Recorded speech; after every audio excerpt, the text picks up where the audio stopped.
1절부터 10절까지의 말씀입니다.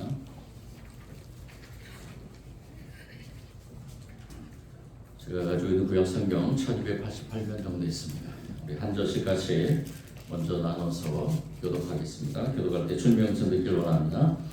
여호와의 말씀이 두 번째로 요나에게 임하니라. 이르시되 일어나서 그 성읍 니느웨로 가서 내가 내게 명한 말을 그들에게 선포하라 하시니라. 요나가 여호와의 말씀대로 일어나서 니느웨로 가니라. 니느웨는 사흘 동안 걸을 만큼 하나님 앞에 큰 성읍이더라. 요나가 그 성읍에 들어가서 하루 동안 하나님을 외쳐이르되 40일이 지나면 니느웨가 무너지리라 하더니 니느웨 사람들이 하나님을 믿고 금식을 선포하고 높고 낮은 자를 막론하고 굵은 베옷을 입은지라. 그들이 니느웨 왕에게 이르되 왕이 무자에서 일어나 왕복을 벗고 굵은 베옷을 입고 제2에 앉으니라. 왕과 그의 대신들이 조서를 내려 니느웨에 선포하여 이르되 사람이나 짐승이나 소떼나 양떼나 아무것도 입에 대지 말지니 곧 먹지도 말 것이요 물도 마시지 말 것이며 사람이든지 짐승이든지 다 굵은 베옷을 입을 것이요 입서 하나님께 부르짖을 것이며 각기 양과 손으로 향한 강보에서 떠날 것이라. 하나님이 뜻을 돌이키시고 그 진노를 그치사 우리가 멸망하지 않게 하시리라. 그렇지 않을 줄을 누가 알겠느냐 한지라. 하나님이 그들이 행한 것 곧 그 악한 길에서 돌이켜 떠난 것을 보시고 하나님이 뜻을 돌이키사 그들에게 내리라고 말씀하신 재앙을 내리지 아니하시니라. 아멘. 오늘 말씀을 나누기 전에 먼저 감정에 대한 것을 한번 생각해 보기를 원합니다. 저와 여러분은 감정을 가지고 있습니다. 좋은 감정, 나쁜 감정. 그 감정이 내 안에서 일어나는 것도 있지만 우리가 관계 속에서 일어나는 것도 있죠. 그래서 관계가 안 좋을 때는 적대적인 감정을 갖기 마련입니다. 그거는 어쩔 수 없는 우리 사람의 심리적인 현상 속에서 일어나는 것인데요. 이러한 적대적인 감정이 있는 사람에게는 호의를 베푼다는 것은 참 어렵습니다. 참으로 어려운 그러한 적대적인 감정, 불편한 감정, 이런 감정 속에서 우리가 어떻게 사명을 감당할 것인가. 우리에게 하나님께서는 하나님의 백성으로 삼으시고 하나님의 백성을 삼으신 모든 사람들은 다 예외 없이 하나님께서 사명을 주셨습니다. 그런데 그 사명을 감당하는 가운데서 이렇듯 우리가 가지고 있는 그 감정 가운데 좋은 감정 속에서는 그 사명을 감당하기가, 즉 관계 속에서 얘기하는 겁니다. 관계 속에서 사명을 감당하기가 참 기쁘고 즐겁죠. 그런데 적대적인 그러한 감정을 가진 사람들에게 내가 하나님 앞에 주신 사명을 감당하기는 참으로 어렵습니다. 그렇지만 그것이 우리에게 십자가인 줄 믿습니다. 이러한 감정 속에서 우리는 더욱더 하나님의 뜻을 깨닫고 하나님께서 주신 사명을 감당해 나가기를 원하면서 오늘 우리에게 이 요나 선지자가 하나님 앞에서 행한 그 사명의 그 길에 저와 여러분이 아주 깊은 깨달음을 가져야 될 것이 있다는 것입니다. 오늘 이 시간에 하나님의 음성 듣는 시간 되기를 원합니다. 아멘. 하나님께서 저와 여러분에게 요나 선지자를 통해서 니느웨에 선포하게 했던 그 복음, 즉 구원의 복음이 저와 여러분에게도 마찬가지로 어떤 상황에서든지 어떤 경우에서든지 하나님의 구원은 선포되어야 된다는 것을 우리가 깊이 깨달으면서 이 말씀 가운데서 우리가 하나님의 음성 듣는 시간이 되기를 원하는 것입니다. 오늘 우리 말씀에서 우리에게는 아주 중요한 세 가지의 교훈이 있다는 것을 알게 됩니다. 그것이 무엇인가? 첫 번째는 하나님은 절대적으로 포기하지 않으시는 분이시라는 겁니다. 하나님이 뜻하시고 하나님이 계획하신 일은 하나님께서 반드시 이룬다는 것이죠. 오늘 말씀 1절에 보면은 여호와의 말씀이 두 번째로 요나에게 임하니라라고 이렇게 기록합니다. 두 번째로 임했다라는 것은 다시 우리 그 요나에게 먼저 하나님께서 말씀이 임했다라는 것입니다. 즉 똑같은 사명의 그 말씀이 임했다는 것이죠. 그 말씀은 바로 1장에 기록되어 있죠.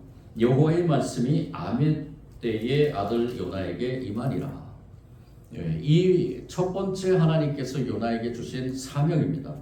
하나님께서 요나에게 첫 번째로 말씀을 주시는데 그 말씀의 내용이 무엇이었느냐? 너는 일어나 저 큰 성읍 니느웨로 가서 그것을 향하여 외치라라고 이렇게 얘기합니다.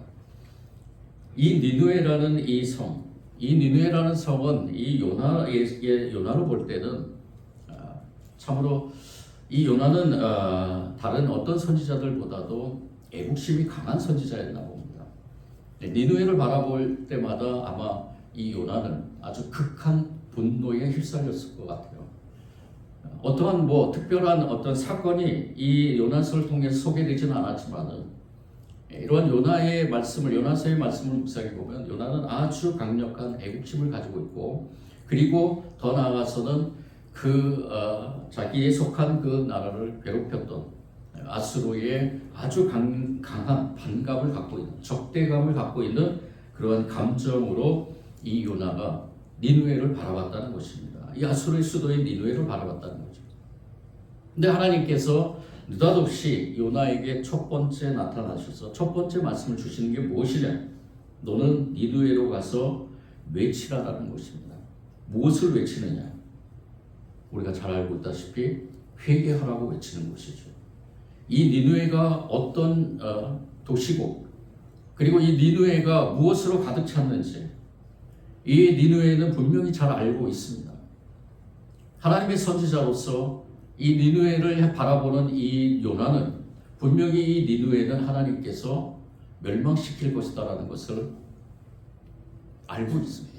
왜요? 하나님은 공의의 하나님이시기 때문에 하나님의 공의는 절대적으로 이 악한 것을 그냥 내버려 두시지 않는 하나님이시기 때문에 이 니느웨를 반드시 하나님께서는 멸망시킬 것이라는 이 요나는 그러한 시각으로 이 니느웨를 바라보고 있었다는 것입니다. 그런데 하나님께서는 이 요나에게 뭐라고 얘기했느냐? 가서 니느웨에 외치라라고 말씀하신 것입니다. 그 악독이 내 앞에 상달되어 있기 때문에 니느웨에게 외치라라는 것입니다. 분명히 니느웨의 요나는 하나님의 그 성품을 잘 알고 있었습니다. 하나님께서는 회개하면은 용서하신다는 그 성품을 알고 있습니다. 만약의 경우에 이 니느웨로 가서 이 요나가 그 하나님의 그 메시지를 즉 회개하라는 그 메시지를 전달하면은 이 니느웨에 있는 사람들이 만약에 회개를 한다면은 이 니느웨는 하나님께서 용서하실 것이다. 악독이 가득했지만은 하나님께서 용서하실 것이라는 것을 잘 알고 있고 그리고 그러한 심리 상태에 있는 이 요나 아주 복잡한 심리 상태 하나님의 말씀을 받았을 때 이 니느웨는 그 받은 상황 첫 번째 하나님께서 이 요나를 통해서 니느웨에게 어떠한 이 도시에게 어떠한 것을 행할지를 이 요나는 잘 알고 있었기 때문에 아주 복잡한 상태에 들어갔다는 것입니다. 그래서 우리가 잘 알고 있다시피 이 요나는 이 니느웨를 향하지 않고 다시스 즉 지금의 스페인 쪽으로 향하면서 욥바로 갔다는 것을 알게 됩니다.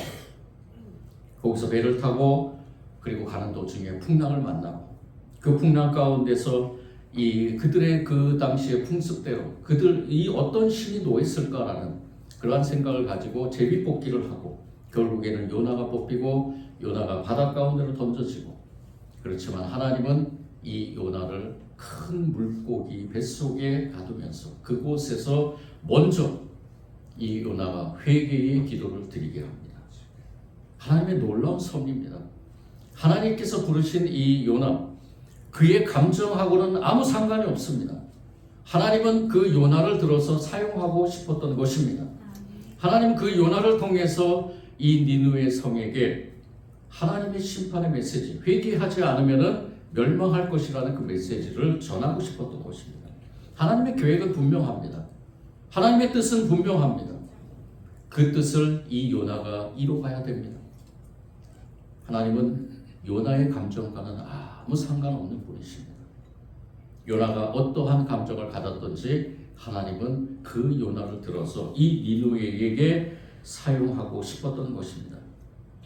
그런 가운데서 이 요나가 큰 물고기의 뱃속에서 회개하고 또 하나님은 그 하나님의 그 뜻에 따라서 이 요나를 니느웨의 그 한 곳으로 토해내게 되고, 그리고 하나님은 오늘 말씀 1절에서 두 번째로 요나에게 임하게 됩니다. 하나님의 말씀 뭐라고 임합니까? 2절 말씀이죠. 2절 다 같이 읽겠습니다. 시작.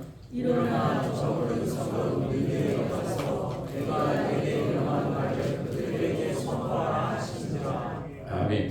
1장 2절의 말씀과 거의 더 비슷하죠. 하나님은 첫 번째 부르셔서 이 요나에게 니느웨 성, 그 큰 성읍 니느웨로 가서 향하여 외치라라고 말씀하셨듯이 여기 2절에서도 일어나 저 큰 성읍 니느웨로 가서 내가 네게, 여기에 분명히 하나님이 있을 겁니다. 내가 너를 들어서 사용할 건다. 내가 너를 선택했다. 내가 너를 불렀기 때문에 너는 분명히 반드시 가서 그 큰 성읍 니느웨에게 선포해야 된다는 것입니다. 일어나 사명을 감당하라는 것이죠. 니느웨로 갈 사람은 누구냐? 바로 요나입니다. 다른 어느 누구도 아닙니다. 하나님께서 그 요나를 부르셨고 요나를 사용하기로 계획하셨고 하나님께서 그 요나를 통해서 니느웨에게 심판의 메시지를 선포해야 되기 때문에, 그리고 더 나아가서는 어쩌면은 이 니느웨가 구원받을 수 있는 회개의 그러한 말씀을 선포해야 되기 때문에 이 요나는 그 메시지를 가지고 반드시 이 니느웨 성으로 가야 됐을 것입니다. 가야 됩니다. 하나님의 계획은 이렇듯 끝까지 하나님께서 이루어 가신다는 것을 우리는 압니다. 하나님의 인내는 사명자로 회복시키시고 감당해야 할 사명을 부여하는 은혜의 수단이라는 점을 우리는 깨달아야 될 것입니다. 구약에 이 요나가 있다면 신약에는 베드로가 있죠. 이 베드로는 예수님의 수제자였습니다. 마태복음 26장 33절에 보면은 예수님을 부인하게 될 것이라는 그 예언 앞에서 베드로가 뭐라고 예수님 앞에 고백하며 선포했냐면은 모두 주를 버릴지라도 나는 결코 버리지 않겠습니다라고 선포했어요. 이렇듯이 예수님과 끝까지 어떠한 경우였든지 끝까지 가기로 작정한 그러한 베드로였습니다. 그런데 이 베드로가 예수님을 3번 부인했죠. 3번 부인한 이 베드로를 예수님은 포기하지 않으셨습니다. 내치지 않으셨습니다. 끝까지 인내하면서 그를 기다리셨습니다. 그리고 부활한 예수님께서 그를 찾아가셨죠. 그리고 찾아가면서 3번 부인한 그 베드로에게 3번 고백을 받게 됩니다. 요한복음 21장 15절 말씀에 네가 나를 사랑하느냐. 예수님께서 3번이나 이 베드로에게 이렇게 물으신 것은 어떠한 의미가 있느냐? 절대로 나는 너를 포기하지 않겠다. 네가 가는 그 사명의 길이 어떤 길인지 아느냐? 네가 나를 통해서 하나님께서 주신 그 사명의 길이 어떤 길인 줄 아느냐? 네가 어떤 상황에 있든지 어떤 감정에 처해 있든지 그것은 아무 상관이 없다는 거예요. 하나님께서 너를 선택했기 때문에 너는 끝까지 그 사명의 길을 가야 된다는 것입니다. 네가 나를 사랑하느냐? 베드로는 마지막까지 하나님 예수님을 사랑한다고 고백할 때 마지막에 그 사랑의 고백 속에서 놀라운 하나님의 은혜를 체험하게 됩니다. 베드로가 예수님을 사랑하는 그 사랑의 고백 속에서 놀라운 성령님께서 이 베드로를 인도하시고 마지막 순교의 그 길 가운데 가는 그 길까지도 성령님께서 함께 하셔서 그 사명을 감당하게 됩니다. 내 양을 먹이라 라는 그 사명을 감당하는 베드로 사도가 되는 것입니다. 오늘 이 말씀 가운데서 우리가 첫 번째 적용해야 될 것이 바로 그것입니다. 여러분들은 사명자이십니까? 목사님만 사명자입니까? 여러분들은 사명자이십니까? 하나님께서 저와 여러분을 부르셨다면 저와 여러분을 통해서 하나님은 놀라운 계획을 준비하고 계십니다. 그 계획을 이뤄가실 때 하나님은 절대로 포기하지 않으십니다. 저와 여러분을 통해서 하나님 나라가 확장되고 저와 여러분을 통해서 하나님의 뜻이 이루어지는 이 땅 가운데서 하나님의 뜻이 이루어지는 그러한 사명의 길에서 저와 여러분의 감정은 아무 필요가 없는 것입니다. 오직 하나님께서 저와 여러분을 끝까지 사용하시는 줄 믿습니다. 그 믿음으로 반응하는 저와 여러분이 되기를 원합니다. 두 번째 우리가 취해야 될 교훈이 무엇인가? 어쨌든 어떤 감정을 가지고 있던 하나님의 회개의 역사는 일어난다는 것입니다. 우리가 가는 그 길에 반드시 하나님께서는 그 놀라운 그 하나님의 능력으로 인해서 회개의 역사가 일어난다는 것입니다. 오늘 9절 말씀이죠. 9절 말씀 다 같이 읽겠습니다. 시작. 하나님이 뜻을 돌이키시고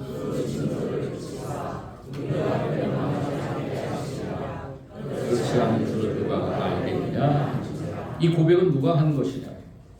바로 니느웨 성의 왕의 고백이에요. 놀랍지 않습니까? 이 요나가 자신이 그렇지 연약하기 때문에 그 감정을 가지고 이 니느웨로 향해서 두 번째 하나님이 자기가 회개하고도 하나님 앞에 회개하고 그리고 이렇게 하나님의 놀라운 역사를 체험한 그 큰 물고기에서 죽을 뻔했는데도 살아났잖아. 살아나서 니느웨 성까지 오게 된 그 요나였으면 자기가 회개한 그 회개를 통해서 기쁨과 감사함으로 가야 될 텐데 참 연약하죠. 그런 체험을 하고서 얼마 지나지 않았어도 또 다른 그 감정, 원래 가지고 있던 그 감정을 가지고 니느웨 성으로 향하게 됩니다. 그러면서 이 니느웨를 향해서 하나님이 주신 그 사명 외치게 되죠. 오늘 이 요나의 그 감정을 우리가 읽을 수 있는 그러한 말씀이 어디냐면 4절입니다. 요나가 그 성읍에 들어가서 하루 동안 다니며 외쳐 이르되.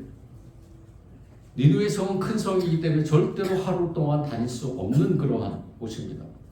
그런데 하루 동안 다니면서 외쳤답니다. 이건 뭘 의미할까? 사흘 동안 다녀도 다 다닐까 말까 한 그 큰 성읍을 이 요나가 하루 동안 다니면서 외쳤다는 것. 저는 이 부분에 대해서 깊이 묵상을 해봤습니다. 어떻게 다녔을까? 지금처럼 차도 있는 것도 아니고 제가 요새 전기 자전거에 좀 많이 생각을 하면서 연구도 하면서 전기 자전거 타고 다녔으면 좀 괜찮았을 것 같아요. 오토바이를 또 타고 다녔을까? 뭐 여러 가지 생각을 해봤는데 결론적으로 얘기하자면은 이 요나의 감정을 아직도 주체하지 못하고 자기가 가지고 있는 이 감정을 주체하지 못하고 하루만 하나님의 그 말씀을 선포했다는 거예요. 어느 곳에서 했는지는 모르겠습니다. 그렇지만 니느웨의 그 큰 성읍에서 하루만 하나님 보시죠. 저 사명 감당합니다. 하고 그렇게 외쳤다는 거예요. 하루만. 그런데 여러분 놀라운 역사가 일어납니다. 보십시오. 그렇게 외쳤던 이 요나의 외침에 어떠한 현상들이 일어나느냐. 그 다음 5절부터 보면 니느웨 사람들이 하나님을 믿고 금식을 선포하고 높고 낮은 자를 막론하고 굵은 배의 옷을 입은지라. 할렐루야. 놀라운 역사가 일어난 겁니다. 이 요나의 감정하고는 아무 상관없이 하나님께서 요나를 들어서 끝까지 요나에게 사명을 감당하는 가운데서 여러분들 오해하지 마시기 바랍니다. 요나가 나쁜 사람이라는 거 아닙니다. 저와 여러분같이 연약한 사람입니다. 연약한 존재입니다. 감정에 휩싸일 수밖에 없는 존재입니다. 그런데도 하나님은 그것을 사용하셔서 그 니느웨 성에 외치게 함으로 1시간을 외쳤던 2시간을 외쳤던 하루를 외쳤던 그 외친 가운데서 어떤 역사가 일어났나요? 어떤 역사가 일어났나요? 회개의 역사가 일어났습니다. 구원의 역사가 일어났습니다. 치유의 역사가 일어났습니다. 하나님이 들어서 쓰이는 그곳에 하나님께서는 하나님의 계획대로 하나님의 놀라운 역사가 일어나고 있다는 것입니다. 이 요나가 외쳤던 것은 40일만 지나면 니느웨가 무너진다라는 것을 외친 겁니다. 니느웨가 멸망한다고 외친 거죠. 하나님께서는 니느웨를 사랑하셔서 40일이라는 기간을 주시고 그 40일이라는 기간 동안에 이 니느웨 성에 있는 사람들, 왕으로 비롯해서 모든 사람들이 하나님 앞에 회개하기를 원하셨습니다. 저는 이 부분에서 또 생각합니다. 하나님께서 내리시는 그 심판은 무엇일까? 그것은 바로 구원을 위함이다라는 절대적인 하나님의 구원을 위해서 하나님께서는 그 기간을 주시고 그리고 그 동안에 회개하는 역사를 통해서 하나님께서 구원을 이루어 가신다는 것입니다. 이 니느웨는 여러 가지 어려운 상황에 처해 있던 곳이었습니다. 그 당시에 물론 아수르라는 그 제국이 아주 강력한 제국으로서 존재해 있었지만 그 당시 요나가 활동했던 그 시기에는 이 니느웨가 아수르가 여러 가지 어려운 가운데 처해 있었다고 합니다. 역사가들의 역사의 그 기록물들을 보면은 북방에 있는 신흥 국가였던 아라라시라는 그러한 왕국, 우라르투라는 그런 왕국인데요.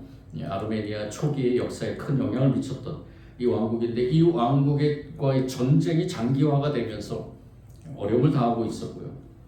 그리고 BC 765년부터 759년까지 참 긴 기간입니다. 이 기간 사이에 큰 전염병이 발생해서 많은 사람들이 죽었다고 합니다. 또 한편으로 BC 763년 6월 15일경에는 완전한 일식, 저는 완전한 일식이라는 것이 어떤 일식인지 모르겠는데 이 일식으로 아수르 땅에 아주 칠흑 같은 어둠이 휩싸여서 그 많은 사람들이 두려움에 떨었던 그러한 경험도 있었다고 합니다. 그래서 이 요나의 단 하루 동안의 외침에도 그들에게는 아주 강력한 자극이 되었던 거죠. 그 심령을 후벼팠던 것입니다. 그러니까 이전에 어떻게 보면 하나님께서 모든 그러한 심판의 그런 징조들을 이 아수르에게 내리면서 요나가 어떤 감정을 가졌던 상관없이 하나님은 요나를 그곳에 보내서 요나의 그러한 사명에 대한 그 길 가운데서 그래도 하나님을 바라보면서 어떻게 보면 좀 억지로 끌려가듯이 했지만은 그 사명 속에서 놀라운 하나님의 회개의 역사가 일어났던 것입니다. 우리가 꼭 기억해야 될 것입니다. 저와 여러분이 가는 그 사명의 길에는 반드시 하나님께서 예비해 놓으십니다. 우리 힘으로 하는 것이 아니고 하나님께서 하셨다는 것입니다. 우리가 마지막에 고백해야 될 고백이 바로 그것입니다. 모든 것이 다 하나님께서 하셨습니다. 하나님께서 하신 것에 대해서 놀라운 하나님의 열매, 회개의 열매, 구원의 열매, 풍성한 하나님의 은혜의 열매가 맺게 된 줄 믿습니다. 마지막으로 세 번째 우리가 취해야 될 교훈이 무엇인가? 바로 회개를 통한 회개는 하나님의 뜻도 돌이킬 수 있다는 것입니다. 10절 말씀이죠. 10절 말씀 다 같이 읽겠습니다. 시작. 하나님이 그들이 행하는 것곧 하나님의 것을 느꼈던 것을 드시고 하나님의 뜻을 돌이키사 그들의 뜻을 말씀하시는 재앙을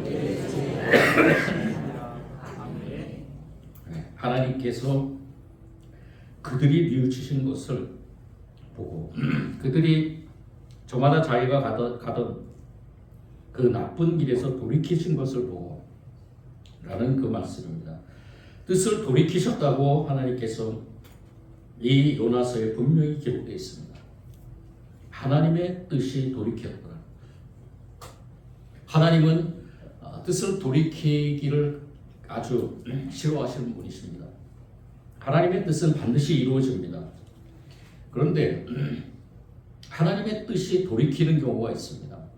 그것은 바로 무엇과 연결되어 있느냐? 죄와 연결되어 있는 것.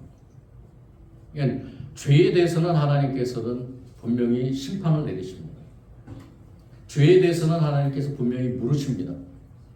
그런데 그 죄와 하나님의 심판 사이에 진정한 회개, 입술로만 하는 회개가 아닙니다.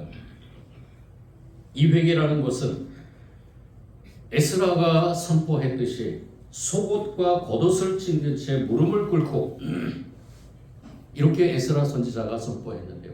속옷과 겉옷을 찢고라는 이 말의 의미가 무엇이냐면 우리의 심령과 우리의 삶 모든 것이 다 포함이 되어 있는 것입니다.